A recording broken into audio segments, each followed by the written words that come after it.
We are here with Mary Lynn Fitton of the Art of Yoga Project. Hi, Jill. Hi. Hi, thank you so much for inviting me to be here. It's a great opportunity. So tell us about the Art of Yoga Project. The Art of Yoga Project is a nonprofit that I founded in 2005. What we do is go into the juvenile halls. We serve at-risk girls there, teen girls. They're 13 to 18 years old, and they are there for some crime that they've committed, whether it's a simple aggravated assault to gang-related homicide. And they're there serving their time. And we're there 4 days a week. Our program is mandated by the judge. And we have a curriculum called the Yoga and Creative Arts Curriculum. We're there teaching that to the girls in San Mateo County, Santa Clara County, and the San Francisco Juvenile Detention Center. And what the curriculum is, it's a combination of yoga practice, a vigorous yoga practice for strengthening and confidence building. We teach them meditation for self-calming to help impulse control and anger management. We're teaching them breathing techniques, which is a really practical tool, bringing oxygen to the brain for better decision making. And then finally, creative expression, writing, painting, journaling, making murals, sculpture. And what that does is it offers them alternatives to some of the self-destructive behaviors they have. And why did you start the Art of Yoga Project? Well, there's the personal and professional. So yoga and writing was a very important thing for my coming of age and helped me find my voice. It was really important and profound for me. But professionally, as a nurse practitioner, I trained at UCSF and had a clinical practice, and I saw so many young women with many of the co-occurring disorders that we see in the juvenile halls. Girls with anxiety, depression, eating disorders, substance use, even prostitution. We see that a lot in the prison system, sexual abuse.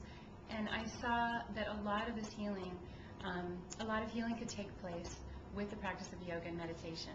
Personally, my yoga and meditation practice was so important that I felt that I wanted to bring it to all the young women that I saw, that it could be remedy prevention for the clinical conditions that I was seeing. So I started my own informal research, and I found that I could write a prescription for a girl and tell her to just say no and practice safe sex, but I felt that unless she really cared about her body and felt differently about herself and really revered and felt her body was sacred, she wouldn't change behavior. She would still have high-risk behavior.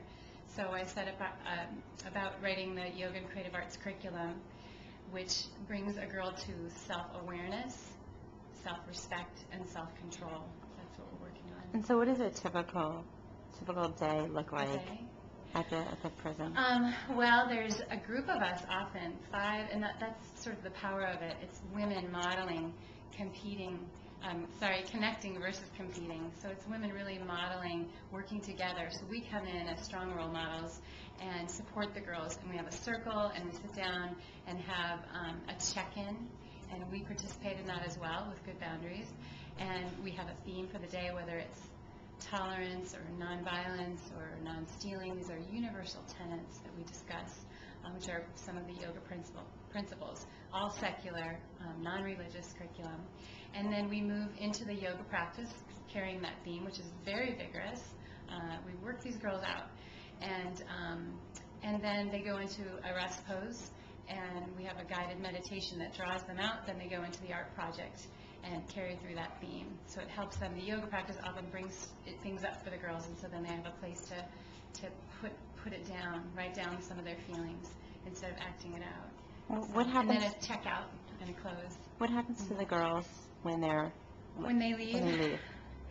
Well, unfortunately, sometimes they come back, and ultimately we would like to reduce juvenile recidivism. That's a big primary goal for us. We're doing some rigorous research. That's a big plan for us. The other big thing that we're working on is our mentoring program. And so we can be in there 4 days a week, but like you said, then what happens to them? So we're now we're piloting a program where we're pairing yoga practitioners, women in the community, with a girl. And there's so much research out there showing that one positive, caring adult person in a young woman's life can be everything to change her patterns and so how can our viewers become mentors or volunteers with your group? How can they become mentors or volunteers? Well, they can be volunteers if they're a yoga teacher, a therapist, a writer. But we have a lot of volunteers. It's really amazing how much of a response. And we actually pay our teachers now. What we do need is the mentors. That's a big thing right now. And so they can go on our website, which is theartofyogaproject.org. And they can also contact Lisa at theartofyogaproject.org, who's our Phase 2 director, and find out about how to become a mentor. And we would so appreciate women becoming involved in that. And it'll change their lives too. Thank you, Mary Lynn. Thank you so much, Jill. Bye.